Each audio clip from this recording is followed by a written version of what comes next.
নমস্কার, রাধে রাধে। এখন বাজে বিকাল ৫টা। তো আমি চলে এসেছি রান্নাঘরটা পরিষ্কার করে নিই। দুপুরবেলা খাওয়ার পর আর হাতে সময় থাকে না যে রান্নাঘরটা ভালো করে ক্লিন করব। করতে পারবো কিন্তু ভালো করে হবে না, সেই জন্য বিকালবেলার রুটিনটা থাকে। আমি বেশিরভাগ কিন্তু এই টাইমেই পরিষ্কার পরিচ্ছন্ন করি, যে সন্ধ্যা দেওয়ার আগে সেই কাজগুলো আমি করে নিই। এদিকে টাইলস পরিষ্কার করার জন্য আমার এক্সট্রা টাইম বের করতে হবে না। আমি গ্যাসটা যখন ক্লিন করি পাশাপাশি আমি এই টাইলসটার মধ্যে হাত মেরে দিই। এদিকে দুপুরবেলায় বানিয়েছিলাম নিরামিষ একটা সবজি, গরম ভাত, ভাজি আর ডাল। শুধু ডালটাই আছে, রাতেরবেলা আবার সবজি বানাবো, রাতেরবেলা বানাতে হবে।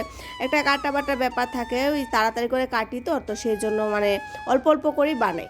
আর এদিকে দেখো আজকাল না দুবার জল আসে, হ্যাঁ দুবার কিংবা তিনবারও জল আসে। তো দুপুরবেলা কাপড় ধোয়ার আমার কোনো অভ্যাস নেই, মেশিন চালানোর অতটা অভ্যাস নেই। আর এদিকে দুপুরবেলা আজকে মেশিন চালাতেই হলো। বিকালবেলা রান্নাঘরে কাজ করেছি বলে আমার মনে আছে, মানে নজরে পড়েছে। তো এগুলো এখন গিয়ে ছাদে ফেলে আসলাম। সন্ধ্যা ধরো রাত হতে হতে মোটামুটি শুকিয়ে যাবে, বাস রাত্রটাই।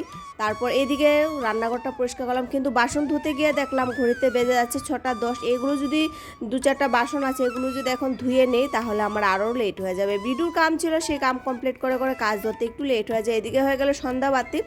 তুলসী মন্দিরের জন্য নিলাম দিয়া, দরজার জন্য দিয়া, আর মাতাজির দরবারে যাব সেখানের জন্য নিলাম একটা ঘিয়ের প্রদীপ। আজকে নবরাত্রি তিসরা দিন তো সেই জন্য যাব মাতা রানীর দরবারে। এমনি তো সময় হয় না, তো ভাবলাম আজকে হাজার কাজের মাঝেও আমি কিন্তু মাতা রানীর দরবারে যাব।